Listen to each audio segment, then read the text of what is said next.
جنت التی نورث من عبادنا من کان تقیا۔ اللہ رب العالمین کا ارشاد مبارک یہ ہے کہ یہ جو ہماری جنت ہے، اس جنت کا وارث ہم اپنے بندوں میں سے اس بندے کو کریں گے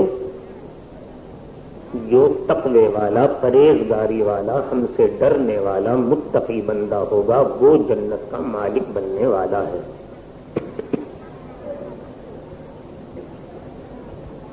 اس متقی آدمی کی پہچان کیا ہے؟ کیسے معلوم ہو کہ کوئی شخص متقی بن گیا؟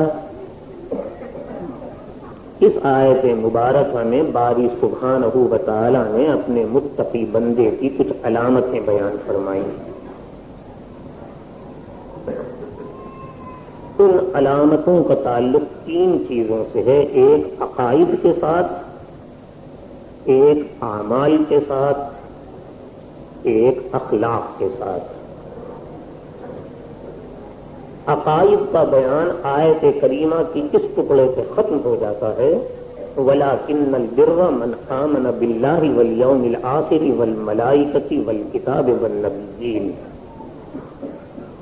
اس کے بعد اعمال کا بیان ہے، خدا کے متقی اور پرہیزگار بندے کے عمل کیا کیا ہوتے ہیں، اس کا بیان ہے۔ وَآتَ الْمَالَ عَلَىٰ حُبِّهِ ذَوِي الْقُرْبَىٰ وَالْيَتَامَىٰ وَالْمَسَاكِينَ وَابْنَ السَّبِيلِ وَالسَّائِلِينَ وَفِي الرِّقَابِ وَأَقَامَ الصَّلَاةَ وَآتَى الزَّكَاةَ، یہاں تک اعمال کا بیان۔ خدا کا متقی بندہ کون ہوتا ہے؟ جو یہ عمل کرے۔ یہ اقام الصلاۃ کا بیان آپ حضرات کے سامنے گزشتہ تقریر کے اختتام تک گزر چکا۔ اب ایک ٹکڑا تو وآت الزکاۃ کا اعمال کے سلسلے میں باقی رہ گیا ہے، آگے کے تین ٹکڑے اخلاق کے متعلق باقی ہیں، انہی کے متعلق آپ کے سامنے کچھ عرض کرنا ہے۔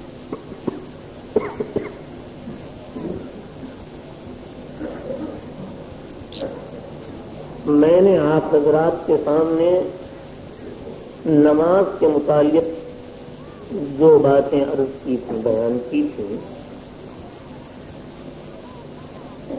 آپ کے خدمات میں درخواست بھی کی تھی کہ میرے بزرگوں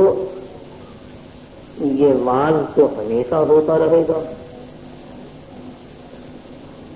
آج مجھ جیسا ایک ادنا ترین طالب علم آپ کے سامنے بیٹھا ہے، کل اور کوئی مولوی صاحب آ جائیں گے، پرسوں اور کوئی مولوی صاحب آ جائیں گے، میں اور آپ قبرستان پہنچ جائیں گے، اس وقت بھی مولوی صاحب تقریریں فرماتے رہیں گے۔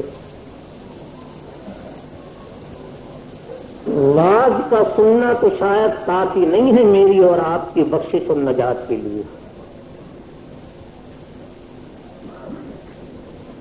میں نے گزشتہ تقریر میں آپ حضرات کو یہ بات سنائی کہ باری سبحانہ و تعالیٰ کا محبوب بننے اور جنت میں جانے کے لیے تو مجھے اور آپ کو خود کچھ کرنا پڑے گا۔ مولوی کا کیا ہے، آپ اسے بلا لیں، 2 گھنٹے آپ کے سامنے بول کر چلا جائے گا، اس کی تقریر سننے کے بعد آپ بخشے تو جائیں گے نہیں، آپ کو کچھ کرنا ہے۔ قلب پر بھائی کوئی بات اگر ناگوار گزرے تو مجھے معاف کر دیجیے گا، میں آپ کا مہمان ہوں۔ میرے ایسے بھائی بھی آپ کے سامنے آئیں گے تقریر کرنے کے لیے کہ وہ سارے کے سارے مجموعے کو جنتی بنا جائیں گے۔ میں کیا کروں، مجھے دھوکہ دینا آتا نہیں، میں اسے خیانت سمجھتا ہوں۔ سید الکائنات صلی اللہ تعالی شانہ علیہ وسلم کی امت اور آپ کی پارٹی اور آپ کی جماعت کو انگلیوں پہ نچانا، ان سیدھے سادے مسلمانوں کو کسی غلط چیز میں مبتلا اور گرفتار کر دینا، یہ امانت نہیں ہے۔